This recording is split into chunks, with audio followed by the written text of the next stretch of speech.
Today we talk about how can you disable show replace on your Bluesky app. We go to figure out the solution or know how you can do that on your app. So you just follow these ways, then it's going to work with you. All you have to do, you just go here, you go above this sign, click on it here. So then it's going to show for you a list like this. Then all you have to do next, so you just click here on settings here, just click on it. You come to next step here, it's going to show for you like this here. Then all you have to do, you just keep going down here. So then you come here to following feed preferences, just click on it.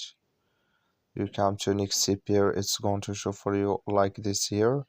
Come here to show replace, click in this sign or this color.